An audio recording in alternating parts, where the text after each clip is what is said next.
तो क्या हाल है गाइस, मैं आ चुकी हूँ फिर से न्यू वीडियो के साथ। तो लास्ट एपिसोड में हमने देखा था कि एलेक्स अचानक से एक पैलेस के अंदर पहुंच गया था जहां एक लेडी ने उसे ड्रिंक सर्व करी थी जिससे एलेक्स सारा पी गया था। ऐसा करना उस लड़की के लिए भी मुश्किल था। तभी दूसरे वर्ल्ड से एक मास्टर एलेक्स को मारने आ गया था, पर फ्यूचर से एक मास्क वाली लेडी कर एलेक्स को बचा लेती है, जिसके बाद एलेक्स वापस तियानसन एकेडमी के स्टूडेंट के पास चला गया था, जहाँ पर वो देखता है कि मोटे लड़के और रेबिट गर्ल को बैंक फैली के लोग परेशान कर रहे हैं। तो एलेक्स मोदाउ से उन लोगों को सबक सिखाने को कहता है। अब आगे तो इस एपिसोड की शुरुआत में हम देखते हैं कि मोदाउ उन बैंक फैमिली के लोगों पर इमेंट फायर अटैक करता है, जिससे डरते हुए वो डर के भाग रहे थे। इधर यह देखकर मोटा लड़का और रेबिट गर्ल खुश हो जाते हैं। तभी एलेक्स मोदाउ का इतना घातक अटैक देखकर मन में सोचता है कि इन्हें क्या हो गया है।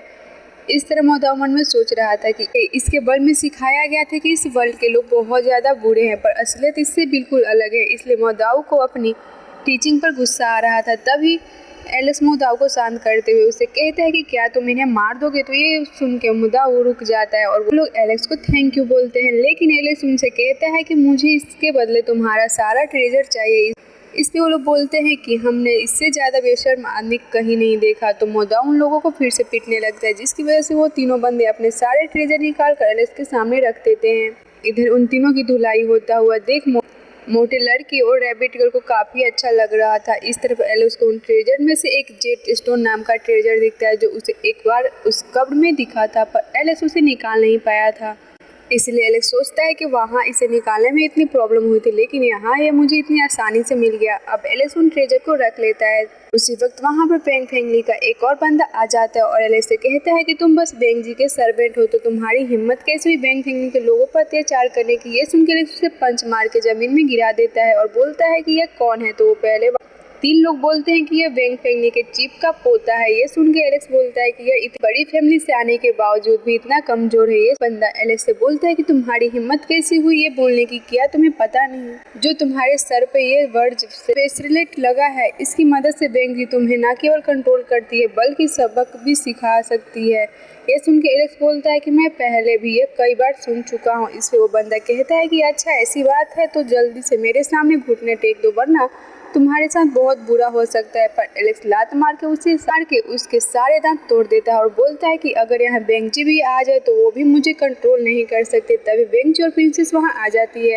यहाँ प्रिंसेस एलेक्स से कहती है कि तुम्हारा एटीट्यूड तुम्हारे स्टाइल पर फिट बैठता है, क्यों ना तुम्हें क्लैन ज्वाइन कर लो, मैं तुम्हारा ये ब्रेसलेट उतार दूंगी। इधर बेंगजी एलेक्स को बोलती है कि तुम मेरे क्लैन के लोगों को मार क्यों रहे थे। तो एलेक्स बोलता है कि मैंने किसी को नहीं मारा, वो सब तो फ्रेंडली मैच था। उसी वक्त वह बाकी सब लोग बेंगजी को शिकायत लगाने वाले थे, पर एलेक्स उन्हें आंखों से डरा के चुप करवा देता है। इधर बेंगजी मन में सोचती है कि इसकी रेपुटेशन बहुत ज़्यादा बढ़ गई है, फ्यूचर में इसे कंट्रोल करना बहुत मुश्किल होगा। इसलिए वो बेंगजी से कहती है कि हम एकेडमी में जाकर तुम्हारे ब्रेसलेट के बारे में बात करेंगे। इधर एलेक्स को वहाँ पर बॉडी से एक और जेट स्टोन मिल जाता है। एलेक्स उसे अपने पास लाते हुए दूसरे जेट स्टोन से जोड़ देता है। तभी वहाँ पर सेकेंड और थर्ड एडलर आ जाते हैं, जहाँ थर्ड एडलर एलेक्स से कहते हैं कि ये तो काफ़ी अच्छा ट्रेजर है, इसको मिलने के बाद हम ये तो कह सकते हैं कि हमारी जर्नी वेस्ट नहीं हुई। तभी सेकेंड एडलर एलेक्स से बोलते हैं कि क्यों ना तुम ये जेट स्टोन एकेडमी को दे दो, इससे काफ़ी स्टूडेंट इसकी शिक्षा ले सकते हैं। वेंग टेलीपैथी के थ्रू एलेक्स से कहती है कि ऐसा मत करना, ये वेंग फैमिली का ट्रेजर है और कोई नहीं सीख सकता। लेकिन एलेक्स सेकेंड एडलर को वो ट्रेजर देते हुए कहता है कि अभी हमें लालच नहीं देखना चाहिए, डीमन से वॉर बहुत नज़दीक आ रहा है, इसलिए सबको जल्द से जल्द ताकतवर बनना होगा।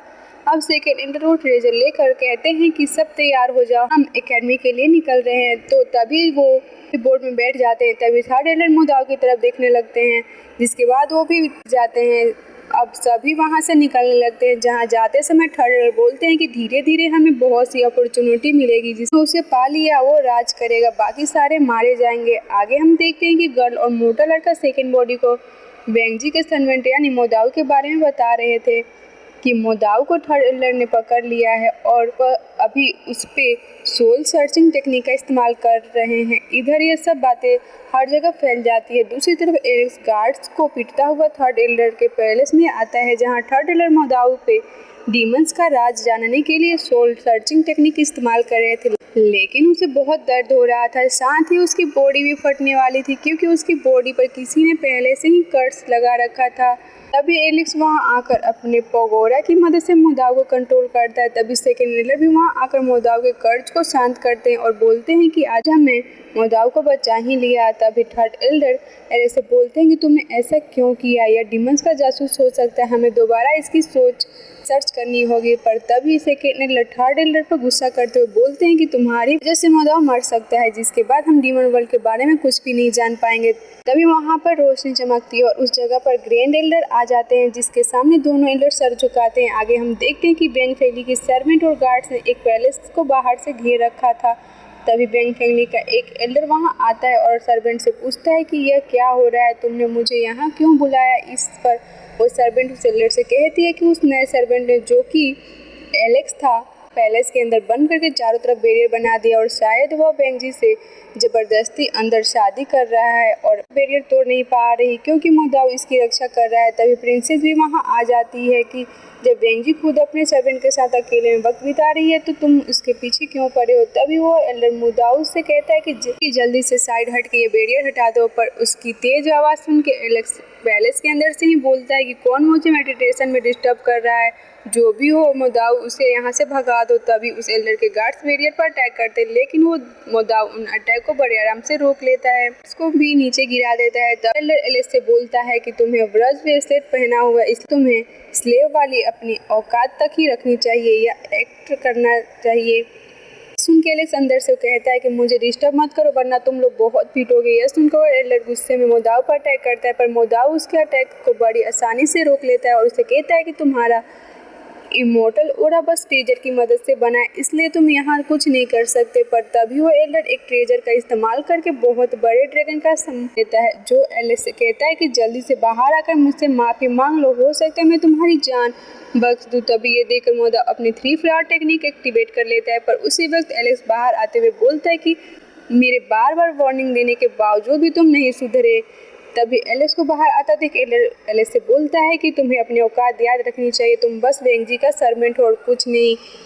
इस पे एलेक्स उससे कहता है कि मैं बेंजी का दोस्त हूँ, उसका सर्वेंट नहीं। तुमने मुझे कब उसे मास्टर बुलाते देख लिया। उसी वक्त वहाँ पर ग्रैंड एल्डर आ जाते हैं, आने से ही वो ड्रैगन तबाह हो जाता है। इसके बाद वो ग्रैंड एल्डर सभी से कहते हैं कि एलेक्स कोई सर्वेंट वगैरह नहीं है, ये आज से तियानसियन एकेडमी का ही स्टूडेंट है। अब यह बोल के वो उसे एक स्टोन देते हैं। इधर बाकी के बोलते हैं कि आज तक 10 एल्डर ने किसी को स्टोन नहीं दिया, क्या वो इसे अपने पर्सनल रेस्टोरेंट बना रहे हैं। उसी वक्त बेंजी पहले से बाहर आ जाती है और ग्रैंड एल्डर वहाँ से चले जाते हैं। तो बेंजी से पूछता है कि आपको इस लड़के ने चोट तो नहीं पहुंचाई। तो बेंजी इस पर मना करते हुए कहती है कि मुझे लास्ट टाइम एशियन ट्रॉम नाम का ट्रेजर मिला था और उसी को इस्तेमाल करने में एलेक्स मेरी मदद कर रहा था, पर लोगों को इस बातों पर विश्वास नहीं हो रहा था। तब वो एल्डर बेंजी से बोलता है कि फिर भी इस लड़के ने बहुत गलत काम किया है, इसलिए आप इस वर्ड ब्रेसलेट की मदद से इसको सबक सिखाइए। ये सुनकर एलेक्स गुस्से में बोलता है कि तुम्हें क्या लगता है कि यह पतला सा वर्ड ब्रेसलेट मुझे कंट्रोल कर सकता है। अब यह बोल के एलेक्स उसके अंदर अपनी थंडर एनर्जी डालता है, जिसकी वजह से एलेक्स की सोल उसकी बॉडी से बाहर आने लगती है। पर थोड़े समय पहले जब ग्रैंड एल्डर एलेक्स से मिले थे तो उन्होंने एलेक्स के ऊपर एक सील लगा दी थी, जिसकी वजह से एलेक्स ब्रज ब्रेसलेट से बच सकता था और अपनी आइडेंटिटी भी छुपा सकता था। इसीलिए एलेक्स की सोल अब वापस अंदर चली जाती है, जिसके बाद एलेक्स बहुत तेज थंडर अटैक करके उस ब्रेसलेट को चूरा बना देते हैं और बेंजी से कहता है कि हमारा अब तक का सफ़र काफ़ी अच्छा रहा, पर अब से हमारे रास्ते अलग हैं। अब यह बोल के वो मोदाव के साथ वहाँ से निकल जाता है। तभी प्रिंसेस ताना देते हुए बोलती है कि बैंग फैंगनी बहुत ही ज़्यादा, इसकी वजह से उनके हाथों से इतना बड़ा जीनियस निकल गया। अगर मेरे साथ ऐसा होता तो मैं तो दिन रात रोती रहती। इधर एलेक्स को ग्रैंड एल्डर ने एक कल्टीवेशन ग्राउंड भी दे दिया था, जिसके बाद एलेक्स मोदाव के साथ वहीं आ गया था, जहां मोदाव एलेक्स से कहता है कि मैंने सुना है कि बेंजी का होने वाला पति बहुत बड़ा जीनियस, इसे उसके लेवल पर कोई नहीं हरा सकता। अगर वो हमारे पीछे लग गया तो हमें बहुत दिक्कत होगी। अब एलेक्स उल्टा मोदाव से मजे लेते हुए बोलता है कि तुम कब से लोगों के बारे में जानने लगे हो। इसे मोदाव बोलता है कि मैंने बस उसके बारे में कुछ लोगों से सुना था।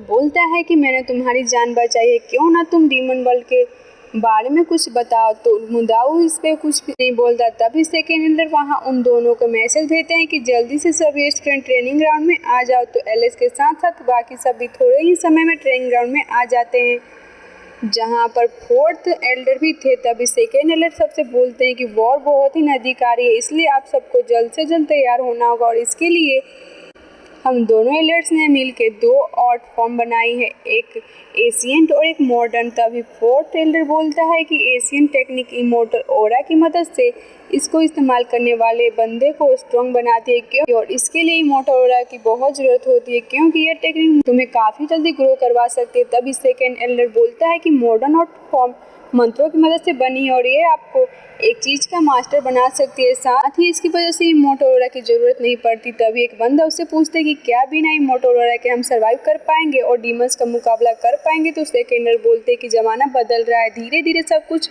हो जाएगा। तभी सेकेंड एल्डर मोटे लड़के को आगे आने को बोलते हैं, क्योंकि वो किसी काम में उससे इंटरफेयर करवाना चाहते थे, पर मोटा लड़का कहता है कि मेरे पास तो इमोर्टल ऑरा है, मुझे मॉडर्न आर्ट्स की ज़रूरत नहीं है। पर एल्डर उसे स्टेज पर खींच लेते हैं और उस पर अटैक करते हैं, जहां वो मोटा लड़का अपने थर्ड क्लीनिंग फॉर्मेशन से उस अटैक को रोकता है। जहां ऐसा करते हुए थर्ड एल्डर सभी को बारीकी से बताते हैं कि कैसे इस लड़के के टेक्निक भी मॉडर्न आर्ट पर बेस्ट है, इसलिए तुम डिसाइड करो कि तुम लोगों को इमोर्टल ऑरा क्रिएट करना है या मॉडर्न आर्ट फॉर्म चुननी है। पर चाहे तुम कुछ भी चुन लो, एकेडमी दोनों में ही आपका बहुत सपोर्ट करेगी।